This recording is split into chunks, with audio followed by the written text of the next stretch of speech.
Welcome to me ఇంటి వంట. ఈ రోజు మనం గుడి మల్కాపూర్లో ఉంటున్న అపర్ణ గారి ఇంటికి వచ్చాం. మరి అపర్ణ గారు ఎలాంటి నైవేద్యాలు తయారు చేస్తారో ఆవిడని అడిగి తెలుసుకుందాం. మరి వెళ్దామా? చాలా మంది వ్యూవర్స్ ఆతృతగా వెయిట్ చేస్తూ ఉంటున్నారు, అపర్ణ గారు ఏ వంటకాలు పరిచయం చేస్తారా అని.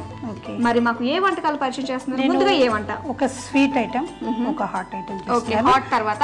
సో ముందు స్వీట్ ఐటమ్ కాబట్టి స్వీట్ పేరేంటి? పుట్నాల పప్పు లడ్డు.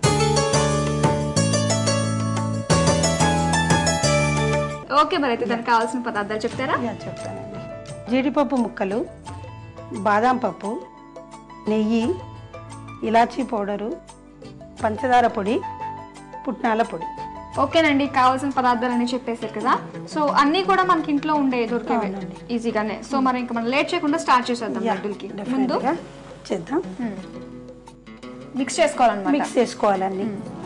పుట్నాల పొడి, పంచదార పొడి రెండు సమానమైన మోతాదులో తీసుకోవాలి. ఓకే, సో రెండు ఈక్వల్ క్వాంటిటీ పంచదార పొడి చేసుకోవాలి మనము. అంటే ఇప్పుడు మీరు ఒక్కొక్క కప్పు తీసుకున్నారు కదా, మనము ఎంత మందికి పెట్టగలం ఇది? అంటే యాక్చువల్గా ఇది దేవుడు ప్రసాదంగా చేసుకుంటారు, మన ఇష్టము. కప్పు కాబట్టి ఒక 5-6 వస్తాయి. 5-6 వస్తాయి కదా, కావాల్సినంత ఇది చేసుకోవచ్చు.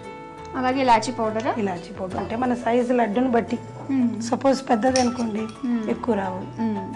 తర్వాత జీడిపప్పు ముక్కలు బాగా కట్ చేశారండి. జీడిపప్పు ముక్కలు చాలా ఓపికగా, అంటే లడ్డు కట్టడానికి కష్టం కదా, అందుకనేసి ఇవన్నీ బాగా మిక్స్ చేసుకొని మంచి నెయ్యితో మనం ఉండకట్టుకోవాలి. జస్ట్ ఉండలు చుట్టేసుకుంటే అయిపోయినట్టు. చాలా సింపుల్ అండి, సింపుల్.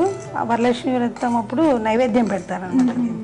సో అమ్మవారికి ఇది బాగా ఇష్టం అన్నమాట. ఇష్టం అనమాట. మీరు చేసుకున్నప్పుడు పెట్టారా ఇది? పెట్టానండి.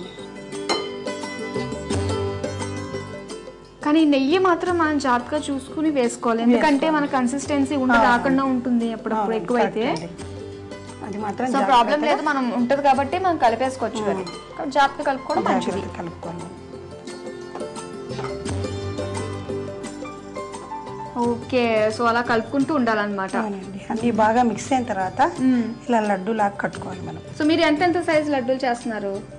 జస్ట్ చేతిలో. అంటే చిన్న పిల్లలు చేస్తే ఎంత లడ్డూలు అవుతాయి, కొంచెం పెద్దవాళ్ళు పెద్ద చేయని కూడా పెద్ద పెద్ద లడ్డూలు అవుతాయి అనమాట. ఇంకేంటండి, అయిపోయిందండి? అయిపోయిందండి. ఓకే, బాగానే అయినాయి అనమాట. కొంచెం బాదం పప్పు పైన పెడదాం. ఒక్కొక్క దానికి బాదం పప్పు జస్ట్ అతికించుకుని చేస్తే బాగుంటుంది చూడడానికి. అండ్ ప్రతి ఫెస్టివల్ కి ఇది కంపల్సరీ మీ ఇంట్లో? అలా అని కాదండి, జనరల్ గా వరలక్ష్మి వ్రతానికి దేవుడికి నైవేద్యం గురించి ఇలా పెడతాం అనమాట. సరే అయితే పెట్టండి. ఇంకా ఇది హాఫ్ చేసి పెట్టుకున్నా బాగానే ఉంటుంది. పెట్టుకోవచ్చండి. ఫుల్ పెడితే పిల్లలు తినేస్తారు కదా, అట్లీస్ట్ దీని గురించి అన్నా తింటారు.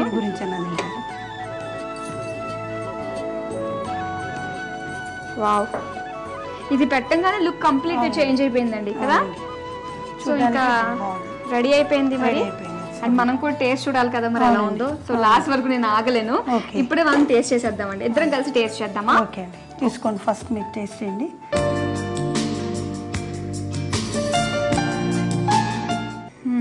చాలా బాగుందండి. Thank you. చూసారు కదండి పుట్నాల పప్పు లడ్డూలు ఎలా ప్రిపేర్ చేసుకోవాలో. చాలా టేస్టీగా ఉందండి, కమ్మగా కూడా ఉంది. అమ్మవారు కూడా చాలా ఇష్టం అంట. అయితే ఇంకెందుకు ఆలస్యం, దీనికి కావాల్సిన పదార్థాలు తయారు చేసే విధానం నోట్ చేసుకోండి. పుట్నాల పప్పు లడ్డూలు తయారు చేసుకోవడానికి కావాల్సిన పదార్థాలు: పుట్నాల పొడి, బాదం పప్పు, జీడిపప్పు ముక్కలు, నెయ్యి, యాలకుల పొడి, పంచదార పొడి. తయారు చేసే పద్ధతి: ఒక బౌల్ తీసుకుని అందులో పుట్నాల పొడి, పంచదార పొడి, యాలకుల పొడి, జీడిపప్పు ముక్కలు, నెయ్యి వేసి బాగా కలిపి లడ్డూలా తయారు చేసుకుని వాటిపై బాదం పప్పుతో గార్నిష్ చేసుకుని సర్వ్ చేసుకోవాలి. అంతే, పుట్నాల పప్పు లడ్డూలు తయారు.